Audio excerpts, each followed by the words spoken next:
Hello, this is Dr. Grande. Today's question is, can I analyze the case of Prince Harry and Meghan Markle being featured on the television series South Park? Just a reminder, I'm not diagnosing anybody in this video, only speculating about what could be happening in a situation like this. If you enjoyed this video, please like it, subscribe to my channel, and consider supporting me on Patreon. I'll put the link to Patreon in the description for this video. First, I will offer a brief background of the privileged victim campaign of Prince Harry and Meghan Markle, move to a summary of the South Park episode in question, then offer my analysis. Prince Harry, Duke of Sussex, was born in 1984. He is the younger son of King Charles III and Diana, Princess of Wales. In July of 2016, Harry started a romantic relationship with an American actress named Meghan Markle. The couple married in May 2018. In January 2020, they announced they were stepping back as senior members of the royal family. A few months later, they moved to the United States. Harry and Meghan launched a bizarre campaign of self-promotion to establish themselves as privileged victims. They frequently complained about the British royal family and the British press. Harry and Meghan have had success in attracting a wide audience, but not in gaining the approval of a wide audience. Despite the failure to offer any value, the couple has made millions of dollars in deals with Netflix, Spotify, and other companies. Harry has been promoting a book titled Spare, which contains unsettling details about his life and, of course, more complaints. The royal couple clearly believe that they are extremely important and everyone should listen to them all the time, but they have struggled to create a message that isn't self-centered or grandiose. They have never been able to explain what value they have to offer to society that can counterbalance having to listen to their constant whining. With this in mind, the producers of the TV series South Park apparently saw an opportunity to showcase the failings of the royal couple. On February 15, 2023, which just happened to be my 51st birthday, the series released an episode titled The Worldwide Privacy Tour. Here is a summary of that episode. The Prince of Canada and his wife, who are strikingly similar to Harry and Meghan, go on tour to demand privacy and promote the prince's book titled Waagh. That's W-A-A-A-G-H. They end up moving next door to the well-known character Kyle in the fictional town of South Park, Colorado. They cause a commotion and then scream at Kyle when he complains about it. They accuse him of violating their privacy and otherwise harass him. Kyle goes to a brand management company only to find the prince and his wife are already there. They are trying to figure out a way to get back at him. The prince gets upset after realizing that his wife only echoes his voice. Now moving to my analysis. Here are my thoughts on a few areas that stood out to me in this case. Item number 1.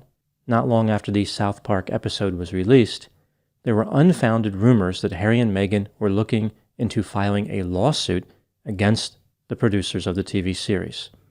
A spokesperson for the couple denied this rumor, referring to it as boring. That's a strange way to describe a rumor. I wonder if the spokesperson didn't slip there for a moment, like perhaps they were thinking of someone else or even a couple. I don't know how that rumor ever emerged in the first place. The couple would have a very tough time prevailing with that type of lawsuit. South Park is not the news, where there is an expectation of being factual. Rather, it's a comedy show. It uses satire and has broad protection under the First Amendment. The show didn't do anything in that episode that violated anybody's rights. Item number 2. I find it interesting that Harry and Meghan had their spokesperson comment on the rumor, but did not take that opportunity to say something else about the episode. For example, they could have said that they found it funny, entertaining, hysterical, witty, astoundingly accurate, or any number of other compliments. They could have represented themselves as laughing along with everyone else, as if they were willing to acknowledge how ridiculous their behavior appears to the outside world. This would have prevented the couple from appearing petty, hypersensitive, and insecure. I guess they have never really taken any opportunity to avoid appearing that way in the past, so it shouldn't be surprising. Item number 3. What depictions about Harry and Meghan in the South Park episode do I think were insightful and accurate? There is no doubt that the episode made good points about the shortcomings of the couple's strategy. I think it did a good job capturing the concept of how thoroughly the couple has embarrassed themselves. The episode accurately characterized the dynamic with the couple provoking other people to watch them and then complaining about people watching them. And the lack of insight the couple has was featured prominently in the episode. They do not realize how other people perceive them. Despite several good points, there were a few problems with the episode, which brings me to item number 4. What were the shortcomings in how Harry and Meghan were portrayed? Toward the end of the episode, Harry looks inside of Meghan's head and only hears his own voice echoed back to him. It's a moment of realization for him, like an epiphany. He decides to leave the brand management company. Despite understanding Meghan's true nature in that moment, he believes she's going to follow him out of the company, and he is surprised when she decides to stay behind. This doesn't make a lot of sense. Either he had a moment of insight or he didn't. Another problem I have with this representation is how it paints Meghan as just reflecting Harry's own nonsensical statements back to him, like this was all Harry's fault, and Meghan really didn't do anything but reinforce Harry's bizarre behavior. Meghan really wasn't a contributor to what the couple had done. I think a more accurate way to characterize the relationship is this. Harry and Meghan have amplified each other's worst characteristics. Each of them independently brought a victim mentality to the relationship, and they discovered that quality in each other. They were amazed to find another person who understood how to be a privileged victim as well as they did. In this way, they are soulmates. Each of them wanted to spend their lives complaining. Now they can complain together. Harry and Meghan are far more powerful as a couple than they are individually. They reinforce and transform each other's insecurity and vindictiveness. It's not just echoing the same sentiment back and forth, like a tennis ball in a match. They're actually building on each other's contribution and forming a new type of victim status, one tailored to people who are unbelievably wealthy and famous and who do not legitimately have much to complain about. In this sense, the superpower that they developed together is the ability to take the smallest offense and represent it as the worst thing that could ever happen in the world. I suppose it's a good thing for them that they have this talent, because they do not seem to have any others.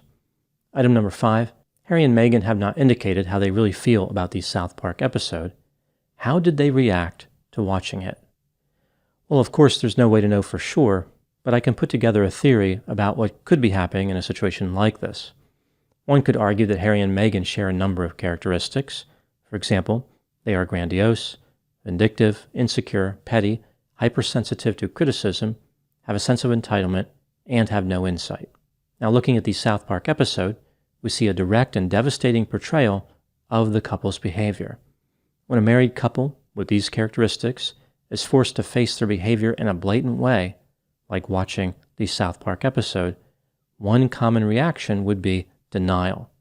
So perhaps the couple was looking at the episode and dismissing it as incorrect or mean-spirited, like it's just a silly cartoon. It doesn't mean anything. Another common reaction would be defensiveness. The couple may view themselves as being attacked by South Park.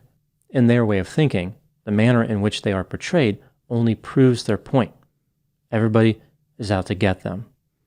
As far as their reaction to each other, a couple in this situation might be expected to argue after being confronted with such a scathing commentary, like blaming each other for the behavior that led to the satire, or blaming each other for not stopping the criticism. Now moving to my final item, number 6. What would be a healthy reaction to the couple watching the episode? Like, what would be a positive way to react? I think the South Park episode represents an incredible opportunity for the couple.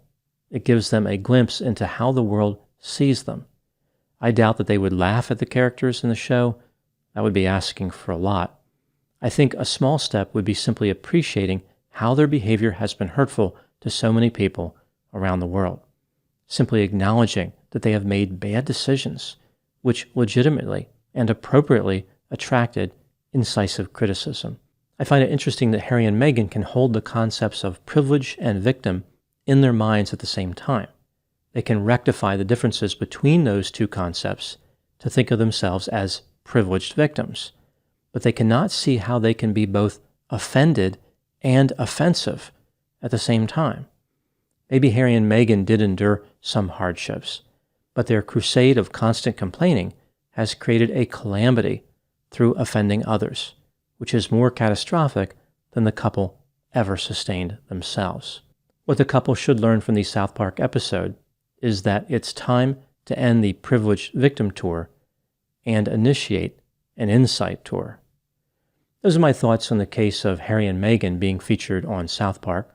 Please put any opinions and thoughts in the comment section. They always generate an interesting dialogue. As always, I hope you found my analysis of this topic to be informative. Thanks for watching.